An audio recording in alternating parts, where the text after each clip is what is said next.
Someone suddenly stops replying to your text message, they disappear into thin air. You're telling yourself that maybe this person has been kidnapped or something happened to them.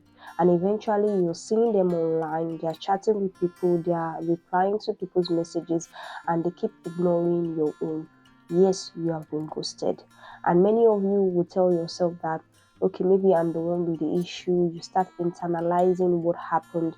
Today's episode, we're going to be going into ghosting, the depth of it. We're going to be seeing the perspective of the ghoster, what ghosting does to you, why exactly people ghost, and what you can do if you've actually been ghosted, and how you can get closure, even if that person eventually doesn't reach out to you. So I hope you join me on this wonderful journey. But before I continue, kindly subscribe to my channel. I would really appreciate the encouragement. So, what is ghosting itself? Ghosting is when someone suddenly stops communicating to you without explanation. They stop responding. It's not like you guys had issues or you guys fought, and in some scenarios you guys might have had issues, and instead of this person communicating to you, confronting what happened, they just decide that I don't want to do this anymore. I don't want to have any conversation with this person, and they suddenly just cut off communication.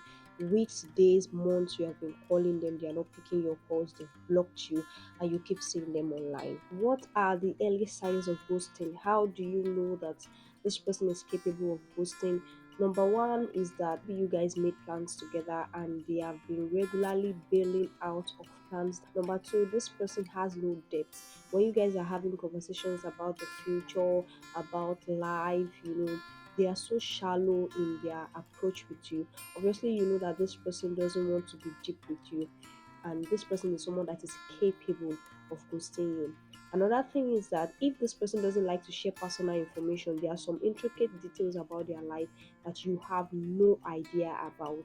And this person keeps giving excuses that you're not that close enough for you to know this, or when you ask them questions that are personal, this person will evade the questions or change the subject. Another thing is that if this person doesn't want you to meet their family members, they tell you that it's not yet time or this and that. They keep giving excuses. They don't want to create any form of attachment with you, so that when they ghost you, there won't be anybody to call them to order and say, okay, why would you do this to this girl? Why would you ghost her? Why would you ghost him? Kind of people that they would form connection with you and they will not want to take responsibility for it. You have to take responsibility for every connection you form with someone, even if you are ending that connection. But ghosters don't do that. They will first give you a subtle form of soft ghosting, give excuses that they are busy, give excuses that they have a busy schedule, that's why they are not responding to your text. Then they will disappear for 3 days, come back, disappear for 1 week, come back, and eventually they will disappear and not come back again. So the first question that we're going to ask is that, why do people ghost? I mean, you want to ask that question. Something wrong to you? Did I offend you? Were we having issues? I'm going to be giving you guys the breakdown of why people ghost. You understand? So that you will understand that it's not about you, and you will stop internalizing whatever happened between you and the person and start thinking that maybe you're the one with the issues. Now, the first thing I will tell you is that the reason why people ghost is that conflict avoidance and low distress tolerance. A lot of people are never taught how to have hard conversations, especially when a relationship is strained or there are issues. To them, when you say that I don't see this working, there's something wrong somewhere, we need to address this issue, they see it as danger. They see it as you're starting a fight. Their nervous system would register whatever you said as a discomfort, and it will send them a message that danger, danger, run away. So that is why they run away anytime you bring up major issues and you tell them that this is something we need to solve. And instead of this person saying, okay, I need few minutes to regulate myself and then we'll come back and discuss this, they would rather not confront it at all. They won't even tell you anything. They will just disappear like that. Letting their emotions by not having that conversations. They are telling themselves that for the sake of peace, that's why I'm ghosting this person. What makes it worse is the fact that they won't let you know. They will just block you like that. If it's somebody you are living with, you can say, okay, maybe this person is giving silent treatment. I mean, this person will literally block you on all social media, they will delete you, thinking that the problem will go away. So these people, they have conflict avoidance. Anytime you bring up issues and tell them that this is what is going on, they will just withdraw because their brain is telling them danger, danger, danger. That's just how they are. The second thing is that emotional immaturity. So many people in the world that we are today are emotionally immature. When they say somebody is emotionally mature, what does it mean? When I tell you that you have emotional maturity, it means that you are able to own your impact. You're able to own your influence on people's life, even when it's uncomfortable. You're able to realize that your actions can affect other people. You are able to realize that a relationship can be broken, a relationship can be mended. Life is full of so many uncomfortable situations. So if you're able to sit with the uncomfortable, deal with the uncomfortable, then you're emotionally mature. But ghosters, they lack that skill. Anything that is uncomfortable for them, they run instead of try to solve the situations.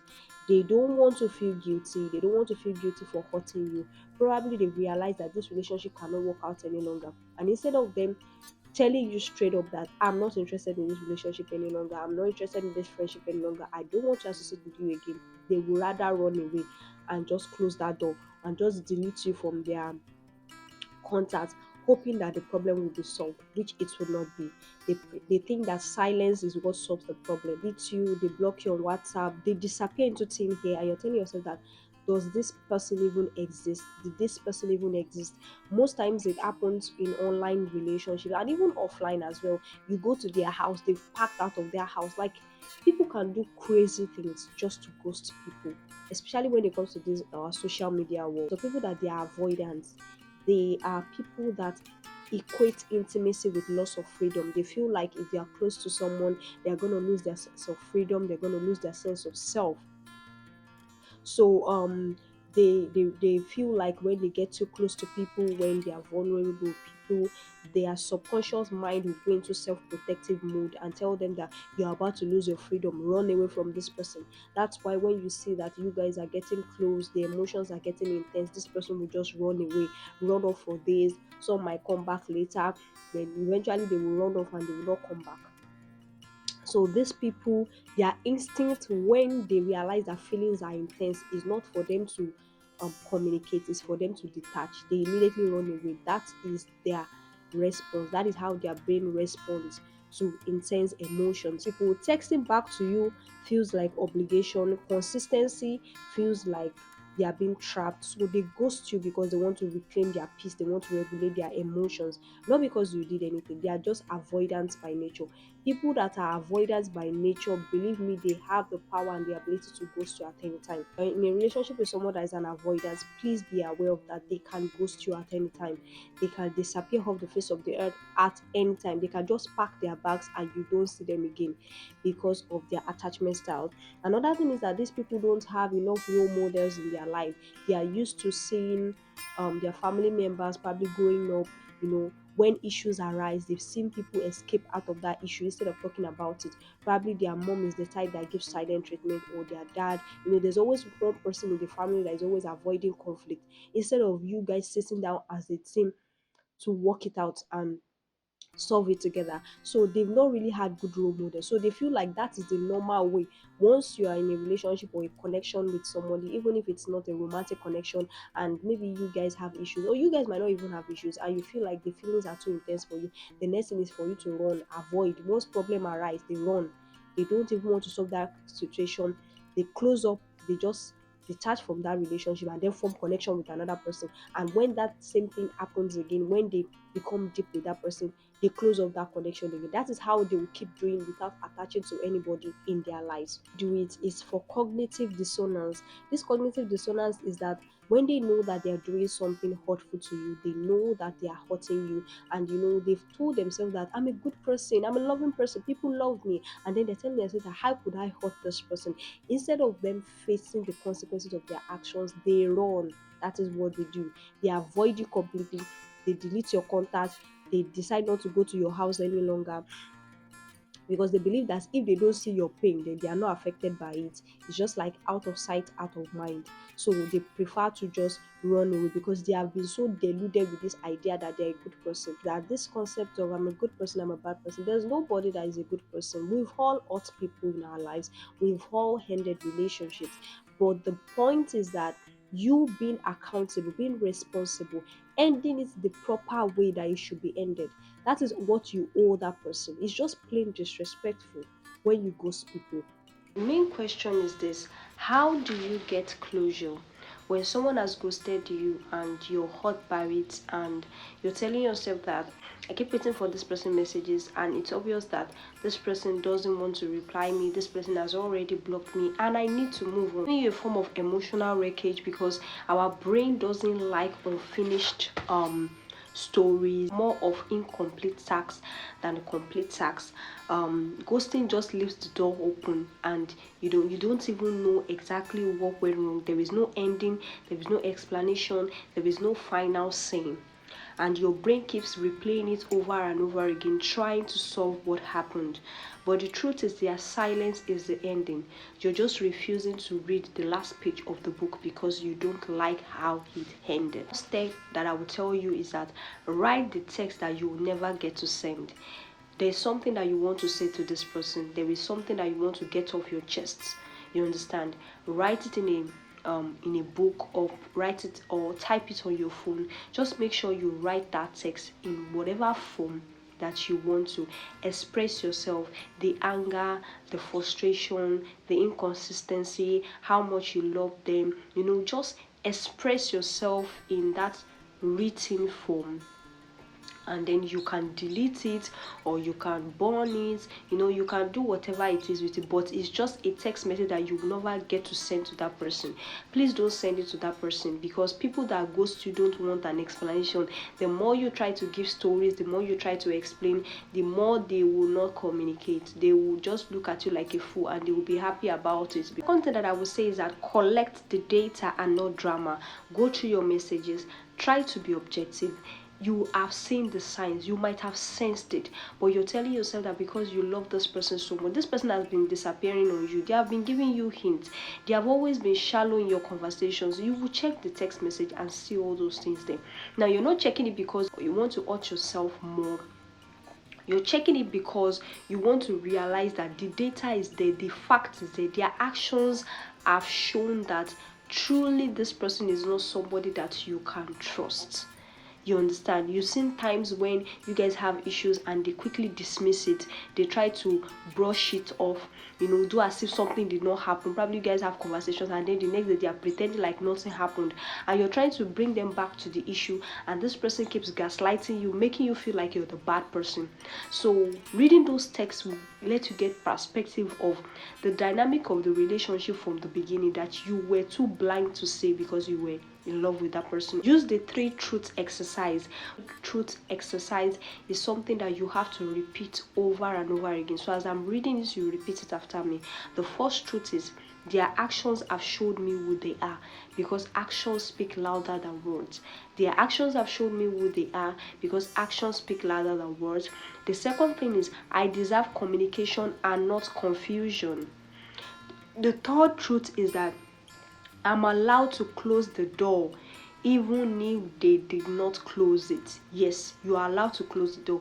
You are allowed to finish the story in your own way, even if they decide not to finish the story. The thing that I will say before I go is that when you're going through this phase of getting over this person, getting over this ghosting, believe me, this person can come back.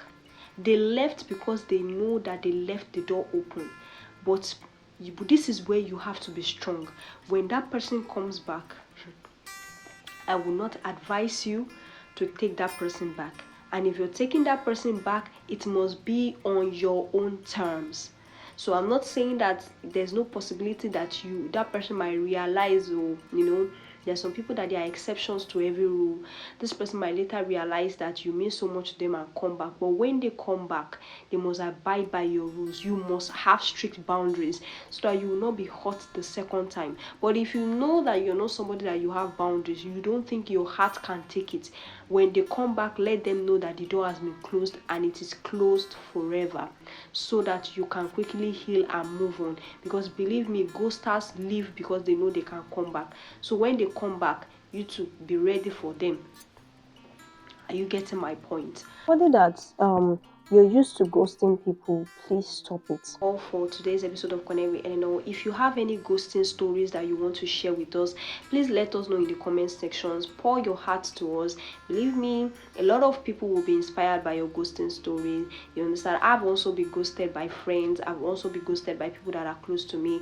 But you know, I've always worked on getting closure by myself without expecting that this person, and even when they come back, they realize that this girl now has boundaries. So if I'm not able to step up, if I'm not able to match up to the standard she has when it comes to friendship and relationship, then I think I need to move. So I love you guys so much. I celebrate you. I will see you in another episode. Working on yourself, healing yourself, taking it one day at a time, one step at a time towards the journey of healing without expecting closure from this person. Believe me, a ghoster will not give you closure. They will just disappear.